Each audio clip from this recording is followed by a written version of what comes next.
Right, welcome to Hangout 53 with the International False Rape Timeline. Yet again, this is pre-recorded. The next one will probably be pre-recorded as well. After that, I'll see. I'm not sure how many more I'll do. I expect to do this one actually. I'm quite pleased with this. The main subject of this one will be Dark Blue Yonder. In Live Hangout number 4, which I made way back in, let's have a look, it was 2018. It was it was October 12th, 2018. How and why the timeline came about. I've been a true crime buff since an early age, and when I was about 14, 15, I read a book, cheap paperback, which I bought locally. I can't remember the details. It was an American book. It had murders and robberies and kidnappings, various chapters. The last chapter was called Dark Blue Yonder, and it was about crimes that are so far off the scale that beyond comprehension. And what I always remembered was a bloke who decided to murder his mother for the insurance money, but rather than throw her down the stairs, he put a bomb in her suitcase, put her on a plane, and the plane blew up. I remember it as 47 or 42 people killed. In a pre-internet world, this would have been difficult to find, but it took me less than a minute actually online. Kids growing up today, especially kids, don't appreciate just how wonderful it is. I mean, how easy you got it. This would have taken weeks, if not months, to find. How would you go about it? There was a bloke named Jack Graham, John Gilbert Graham. I actually killed 44 people. He'd actually done something like that before. He blew up a restaurant. Was it a restaurant? And he decided to murder his mother for the insurance money, and he was executed. It's just so far off the charts that it not just the evil, but everything else about it. It's like the Cleveland captives, kidnapping three young women, 3 girls off the street, and chaining them to the wall for 10 years. It's unthinkable. So I'll be dealing with a few crimes, not as grotesque as that, but false rape allegations that are so far off the charts that you have to wonder for the sanity and for the sanity of the perpetrators, of the false accusers. I may have discussed one or two of them before. First, though, there's quite a lot in the way of news and other stuff. As usual, I will be dealing with these in no particular order, but I have a number of windows open in front of me. The first is Brittany Higgins. This is a young woman who has been involved in a controversy in Australia. She claimed to have been raped in the Australian Parliament building. The Brittany Higgins case is controversial, to put it mildly. I saw a clip of a female security guard. I got the impression this was something like the Ched Evans case, although this woman only had sex with one man rather than 2. And it's been covered by Bettina Arndt, who is an absolutely incredible woman. On her website, it's fake rape crisis fails to penetrate. Fake rape crisis fails to penetrate. That's counteracting countering rape crisis hysteria, rape culture hysteria in Australia. Higgins has apparently signed a $250,000 book contract, and as Bettina says, not sure how you can tell all when you claim to have been totally inebriated for the main event, but still, as she said, of a company, Brittany Higgins Pty Limited. I'm not sure what Pty means, it's probably an Australian thing. I don't know what sympathy I had for this young woman is rapidly evaporating. It makes you wonder if she didn't set it up, doesn't it? Following on from that, there's a website here, pedestrian.tv. There's a ludicrous story here by Hannah Blackiston, published April 29th. It took Brittany Higgins' story for me to realise I've been sexually assaulted. No! I'm sorry. If you don't realise at the time... and this is... I spent years doing all the cliche things. I told myself I was blowing out of all proportion. I made excuses for a high school friend who would wait until he thought I was asleep to touch me. It's loose. So she goes to bed with a guy, and they. What happens if a man and a woman go to bed and they fall asleep in each other's arms, and he wakes up first? How does he avoid touching you? It's absolutely ludicrous. And now I'm angry. I'm angry how disappointing the response to her. Seriously? Hannah Blackiston is a journalist and media advisor who loves writing about finance and pop culture in equal measures. If you've experienced sexual assault, help is available. Call 1800-RESPECT to talk to trained counsellors who will convince you were raped by your own father, no doubt. When you were a kid. I'm just batshit crazy, these women. Batshit crazy. What we got here, this is another one from April 29th. This is a bloke I don't think I've ever heard of. Sexual predator, actor Noel Clarke accused of groping, harassment and bullying by 20 women. No rapes apparently. Noel Clarke. When Noel Clarke appeared on stage at Royal Albert Hall on the 10th of April to collect his BAFTA, the typically self-assured actor looked a little on edge. And just, where do these come from? You get one allegation and another, and you go dogpiling, bandwagoning. It's I don't know if the guy who's spoken to 20 women, all of whom knew Clarke in a professional capacity. They variously accused him of sexual harassment, unwanted touching or groping, sexually inappropriate behaviour and comments on set, professional misconduct, taking and sharing sexually explicit pictures and videos without consent, and bullying between 2004 and 2019. 15 years this guy's been at it, and not one police report apparently. Not one. Why do you think that was? Why do you think that is? These women are utterly pathetic. They really are. And we've got one here from the BBC. Michael Jackson, court dismisses lawsuit from accuser Wade Robson. Yeah, you'll find this on the timeline. Robson isn't right in the head. This guy is definitely right in the head. And the other accuser, Safe Chuck, I think he's just in it for the money. But Robson is, he's screwy. And a liar. Proven liar. The strange case here. This is from Liverpool newspaper.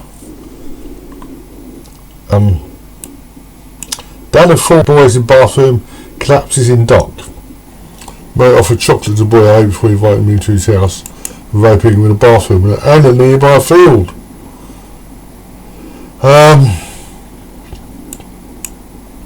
I don't know, this 1970s, I mean, it sounds like the police went to some It wasn't reported until 2014, the first one.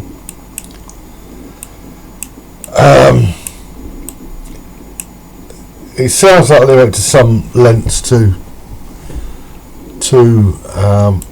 ensure that one testimony didn't contaminate the other.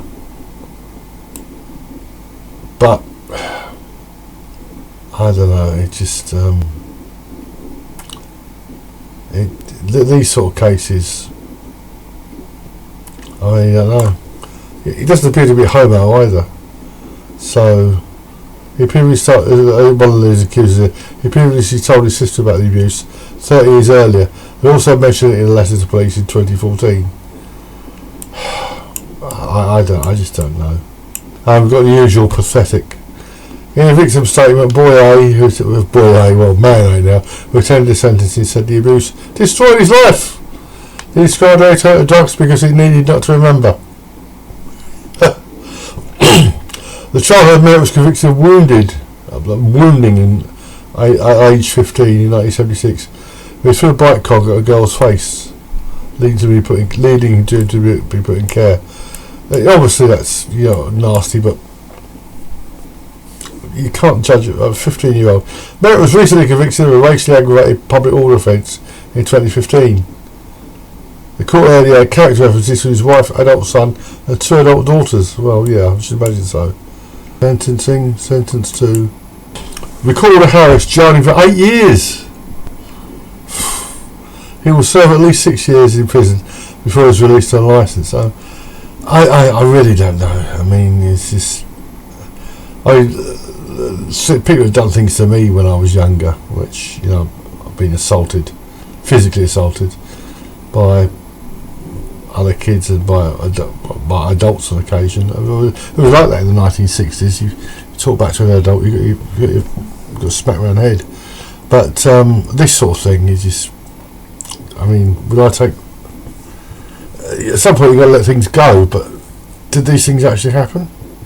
Did they both happen? I don't know. We really do need statutes of limitations. And talking of statutes of limitations, Spain passes child abuse law backed by UK pianist. This is a bloke called James Rhodes, that's right, yeah. He claimed to have been sexually abused when he was a kid. There's a big write-up, this is for the BBC website, there's a big write-up in the Daily Mail, I think it was, I read it, and it sounds like he's right in the head, and as usual it's as what he is from the Guardian. It might have been the Guardian, I read it, but it's the same old flim-flam. Yeah, it was the Guardian, the same old flim-flam. Rhodes was raped repeatedly as a child by a teacher at his school.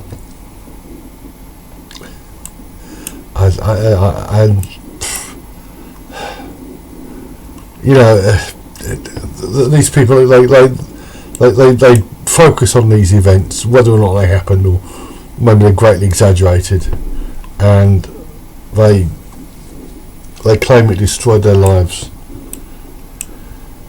The abuse started when Rhodes was 5 years old at Arnold House, a prep school in St John's Wood.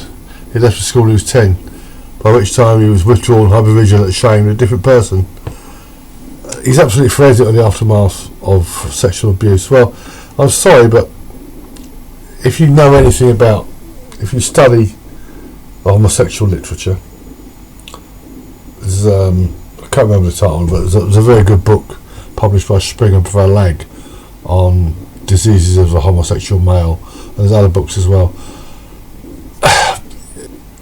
Anyone who buggers a 5-year-old child, and that's what we're talking about here, buggery, it will cause physical damage, and I can't see this sort of damage going undetected. The boy would go to the doctor, his parents would take him to the doctor, and I'm not saying this guy wasn't sexually abused at all, but I don't, and the opportunity of it for it. Even I was at boarding school in the 1960s, and there's some protocols in place. There's a lot more now, and a lot more when this guy was at school. He's quite a bit younger than me.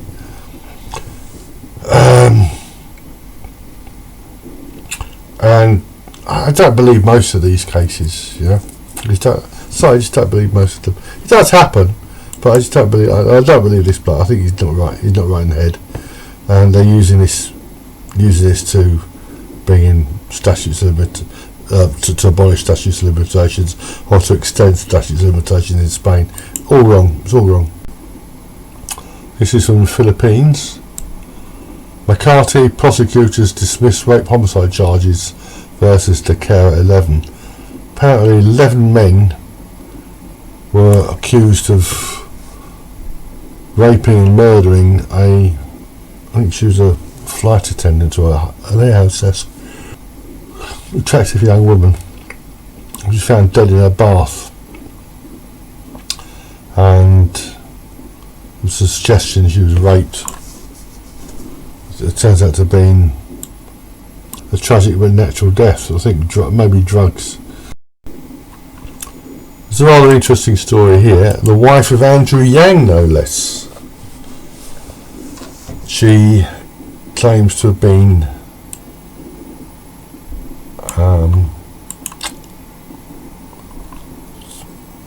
sexually assaulted by a gynaecologist.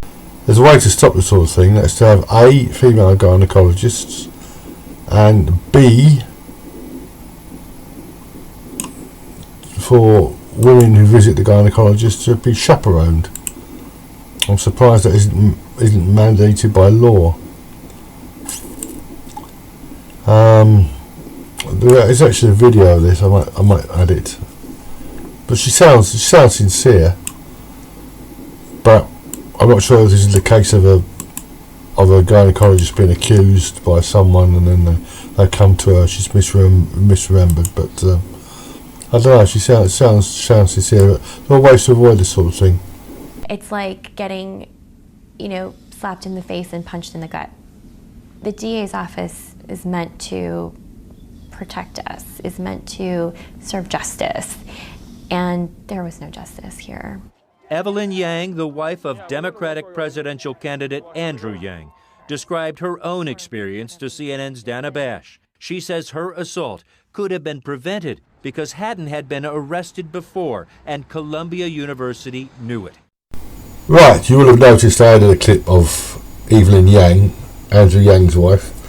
I've had a look at that case a bit more, and it's quite scandalous actually.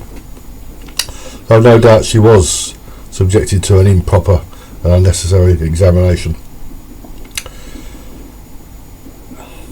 You may also have noticed that I added a clip of a photograph of Christine the carer, who was the flight attendant who was allegedly raped and murdered in the Philippines. I added that in place of my ugly mug. The reason for that is that I've got problems with this. I'm not sure if it's with the computer or the software or both. I really should get a new computer, but money's too tight to mention at the moment. Now let's discuss Dark Blue Yonder. I was going to discuss this various cases like this some time ago. I'm glad I didn't, because there's been an absolutely outrageous case, a Dark Blue Yonder case in the UK. It's been widely reported. There's reported in the Daily Mail, in the Mail Online. I'm quoting here from Oxford Mail, the local press. This is a report by, I've got her name right, Iron Jane Prosser, on the conviction and sentence of a young lady named Anisah Ahmed. And this is absolutely incredible, this case. She is, or rather she was a barrister. She's from Asian background. I'm not sure if she's Pakistani or Bangladeshi or whatever. But she was having it off with another barrister, a bloke named Iqbal. I should know this guy's name because I emailed him and they didn't reply. I'm not surprised. Iqbal Muhammad, I think his name is. Where is it? Mr. Muhammad, yeah.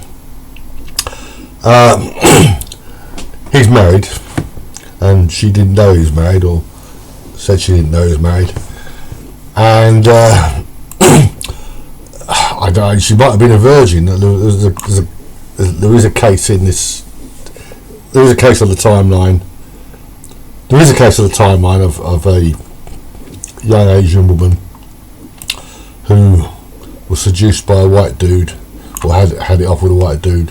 She was a virgin, I think, at 33, and she ended up falsely accusing of rape. This one, though, this is a woman managed to acquire rape in a plot to frame her lover. Then I'll start again. A woman managed to acquire rape in a plot to frame her lover after she discovered he was married has been given a life sentence. It's only a challenge for 4 years, but any sort of really heavy sentence for a case like this, it has to be exceptional. Believe me, this one is. I will be adding this to timeline in due course. Sitting after Crown Court, Judge Michael Gledhill QC said it appears that Ahmed had no idea that Mohammed was married. When she found out, she felt utterly betrayed and took her revenge by putting into effect a comprehensive and orchestrated plan to destroy him, both professionally and personally. And this is absolutely incredible. She sent intimate messages of their affair to his wife and colleagues, then emailed head of chambers demanding an investigation into his integrity. Her scorn then took a more sinister turn when she created fake emails to support her false claims, which made it look like they were sent by the victim threatening her, amounting to blackmail. Mr. Muhammad was arrested publicly and spent 7 hours in a police cell. After Chambers instructed IT experts to search their computers, Chambers' computers, they discovered the email evidence to be falsified, and police arrested her for harassment. She admitted she had created the fake emails, but persisted in the lie that Mohammed was still harassing her. When it was decided to prosecute her for harassment, far from stopping her campaign of destruction, she escalated it, and she falsely accused her of rape.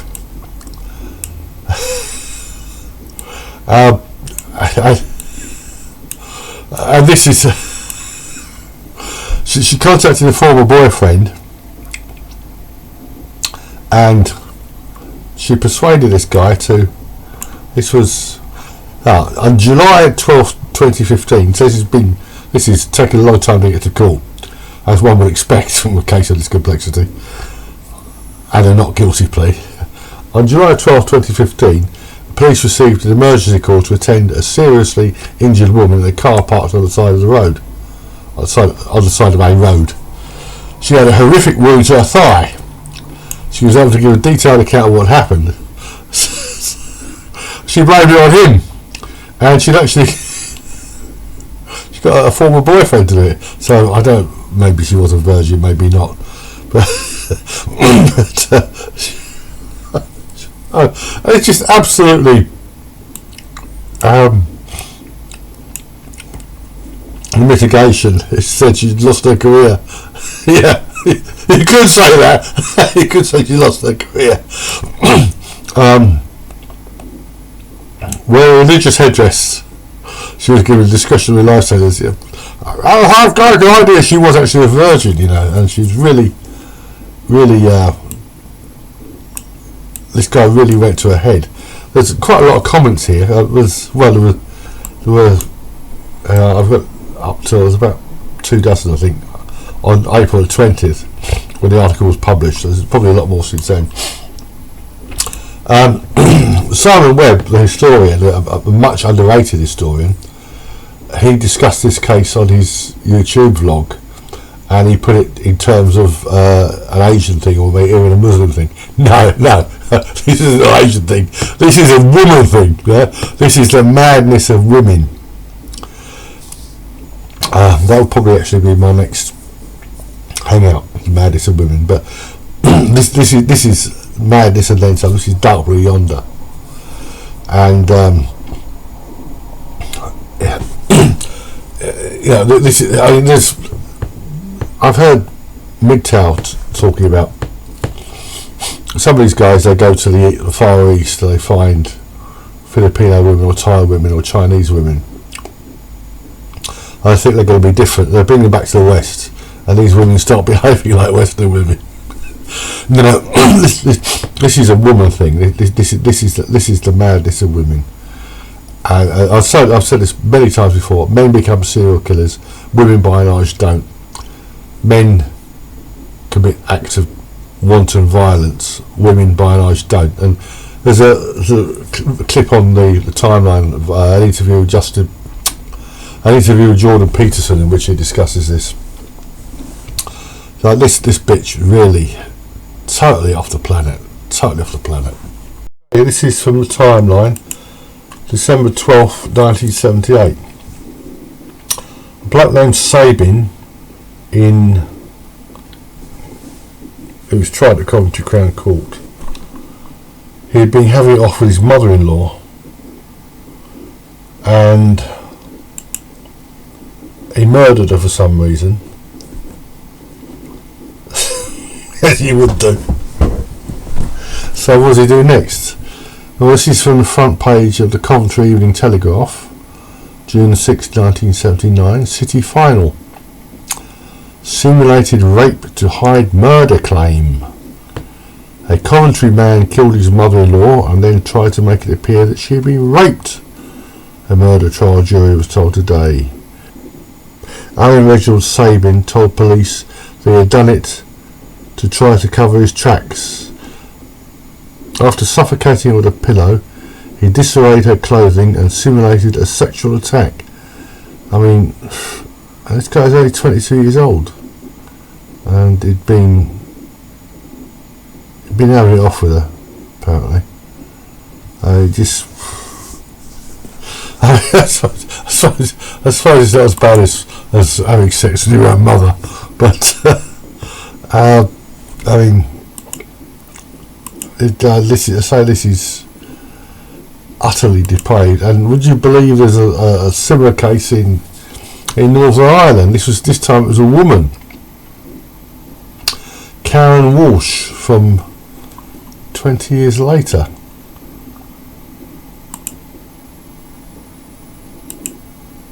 This is Christmas Eve 2008. Belfast woman Karen Walsh, she battered her elderly neighbour to death in a drunken rage over a triviality, then stripped her body and staged a sexual assault to give the impression she'd been murdered by a man intruder. Utterly, just, I say, this is really dark blue yonder stuff. It really is. And this is a case from January 2008. Canada's most hated woman is Carla Homolka. Look her up and you'll understand why. But Penny Boudreau can't be far behind. This is in Nova Scotia. This isn't a false rape allegation precisely, but Boudreau had a 12-year-old daughter, Carissa, and she had a man in her life, a new man, and she decided her daughter was a barrier to their relationship. Now, listen to this. This is truly horrible. After buying juice and bacon at Sobeys, Penny described returning to the car where Carissa was waiting for her. Out of the trunk, Penny grabbed a piece of beige twine and put it in her pocket.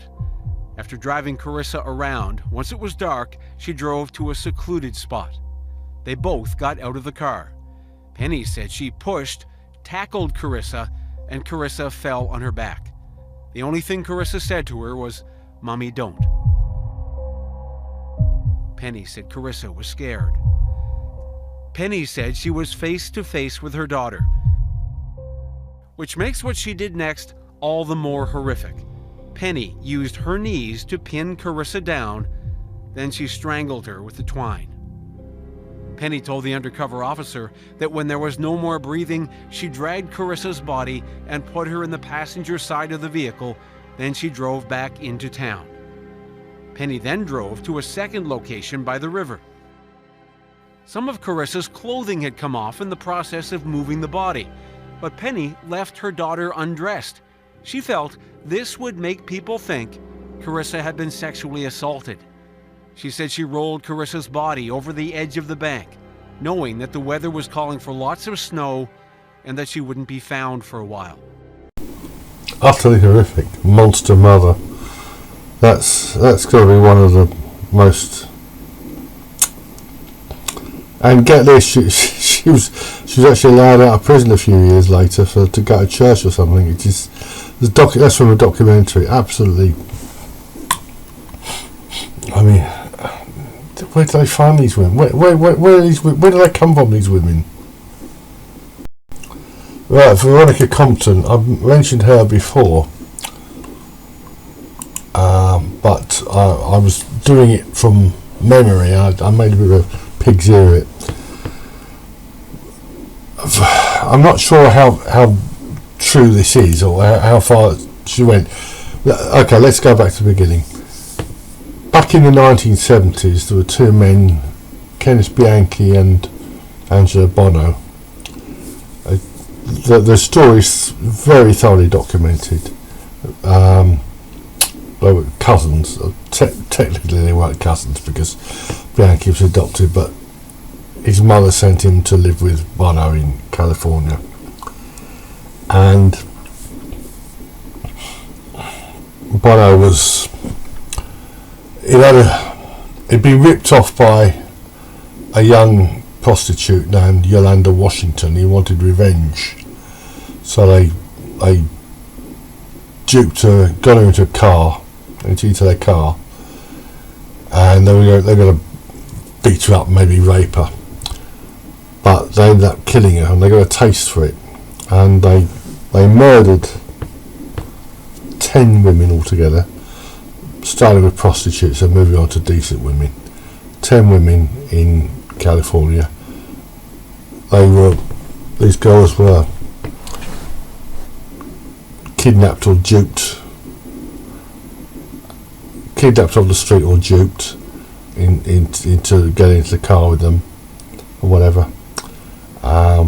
They were raped, tortured. They experimented with different ways of torturing them, and then they dumped the bodies, murdered them, dumped the bodies. They were known initially as the Hillside Strangler. The police suspected there were two men, so they became the Hillside Stranglers eventually.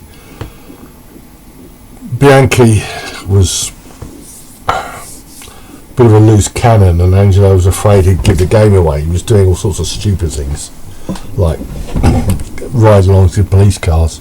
You can do that in America. And he told him to leave the state or else. And Kenneth went up to Washington State. He got a job as a security guard. Apparently he was doing quite well with it. He decided to murder a young woman. He invited her along to go with some cock and ball story about minding a house. She turned up with a friend, so he murdered them both. And this didn't last long. I mean, he didn't get away with it.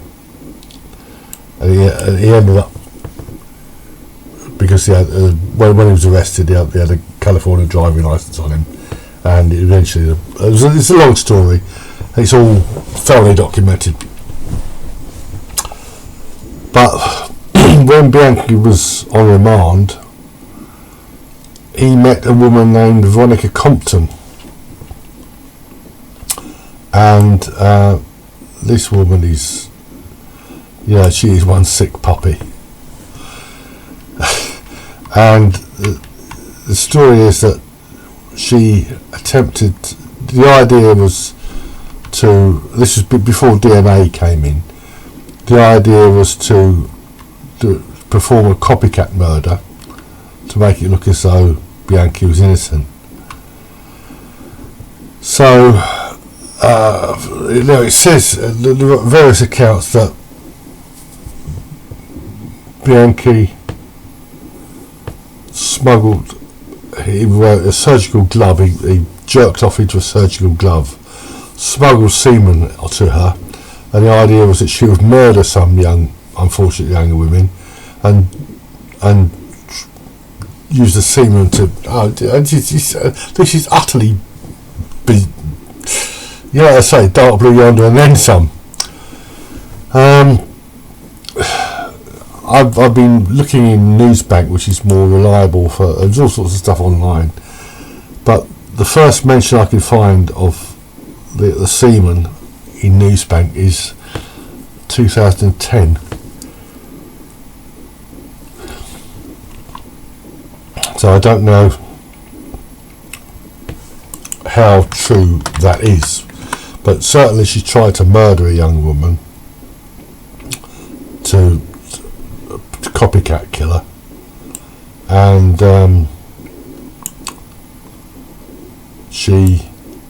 fortunately the girl managed to fight her off.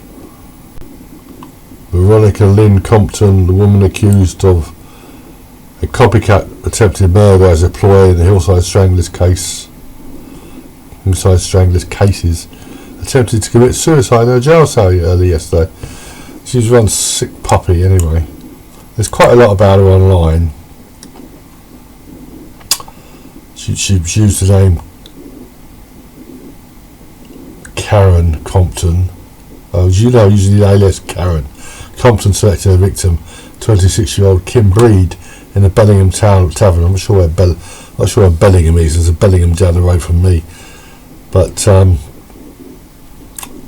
anyway, she tried to kill this guy who fortunately managed to fight her off. I'm not sure about the semen thing, but this appears to have inspired two other women to do something similar.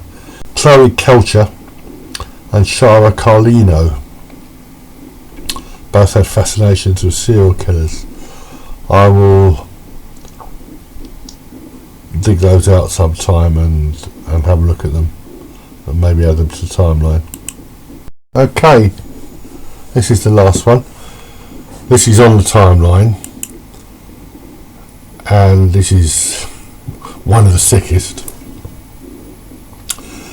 and fittingly it was committed by a man, a bloke named Vincent Rossi, who this is unreal. In August 1984, a bloke named Harry Gerson of Cranston, Rhode Island, was arraigned on no fewer than 21 counts of first-degree sexual assault, 5 counts of assault on 2 young girls. They were aged 6 and 7. He was accused of taking nude photographs of them, giving them drugs, and he had a knife as well. Over police objections, he was released on a $100,000 surety. And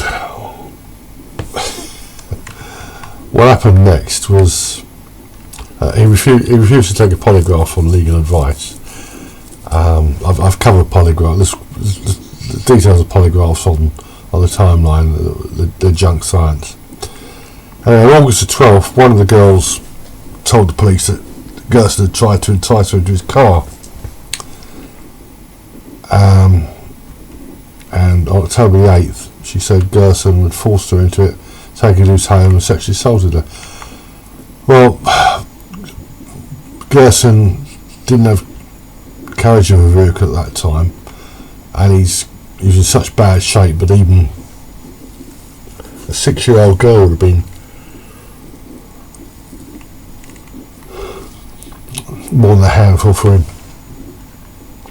So the police brought in the 2 girls, separated them from their mothers, and then the truth came out. This is utterly unbelievable.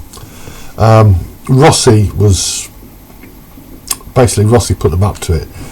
Gerson was the landlord, and he had a run-in with him. I think it was to do with money, and he